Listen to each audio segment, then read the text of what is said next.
On October 5, 2018, the White House released a briefing statement regarding national security and defense titled Statement by the President.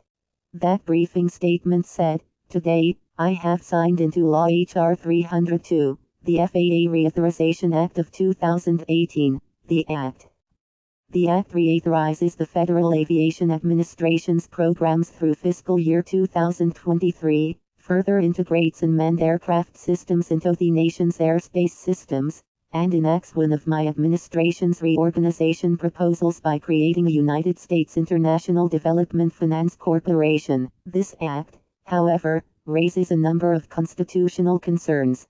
Four provisions of the Act, Sections 1305, 1413, 1421, and 1905, require the appointment of officers of the United States in a manner that does not comport with the Appointments Clause.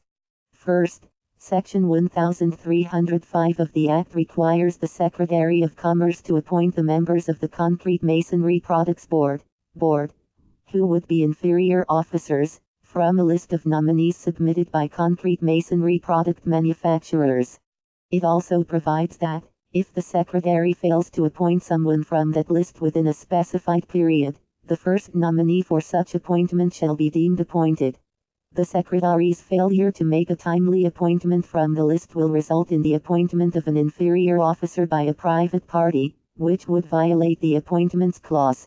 Furthermore, the requirement to appoint from a list of nominees, if the list is too limited, may unduly limit the Secretary's constitutional discretion in appointing the members of the board. In those circumstances, my administration will treat these requirements as advisory and non-binding.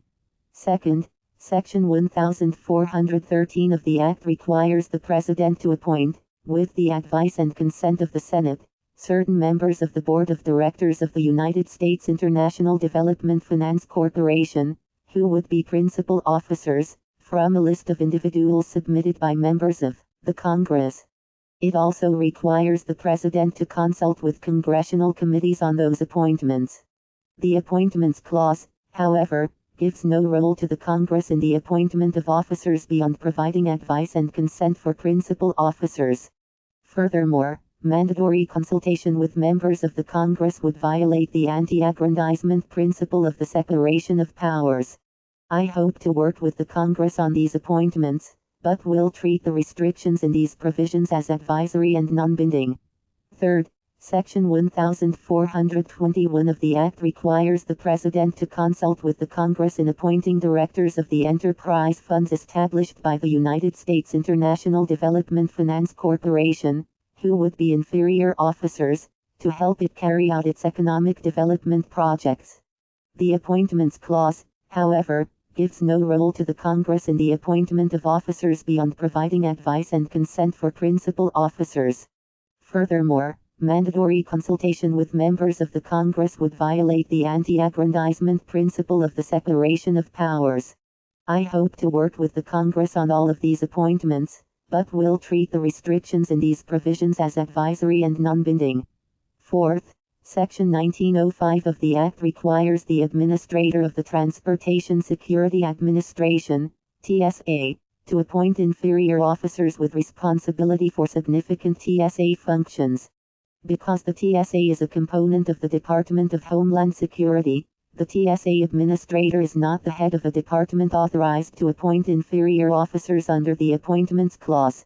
I am therefore directing the Secretary of Homeland Security to ensure that the TSA Administrator only appoints inferior officers with the approval of the Secretary, or else to ensure that the TSA Administrator only designates individuals who are already duly appointed officers and exercising authorities germane to those they would exercise in their new roles. The Act also raises other constitutional concerns. Section 1910 of the Act requires the TSA Administrator to transmit reports, legislative proposals, and other communications directly to the Congress. If understood to prohibit further supervisory review of these communications, this provision would inhibit the President's constitutional authority to supervise the unitary executive branch, particularly with respect to the dissemination of privileged information and legislative recommendations. My administration will interpret this provision in a manner consistent with the constitutional authority and obligations of the President. Several other provisions of the Act, for example, Sections 304, 333, E, and G, 562, 2, and 3, 753, C, 9, and 1959, 1.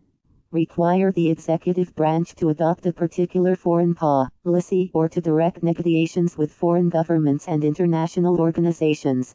My administration will implement these provisions in a manner consistent with the President's constitutional authority to conduct foreign affairs.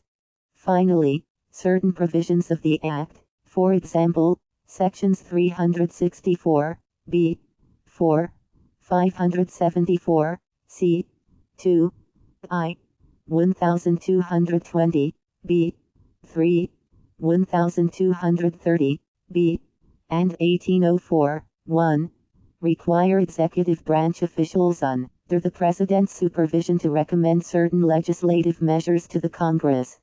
My administration will treat those provisions in a manner consistent with Article 2, Section 3 of the Constitution, which provides the President the discretion to recommend to the Congress only such measures as he shall judge necessary and expedient. Donald J. Trump.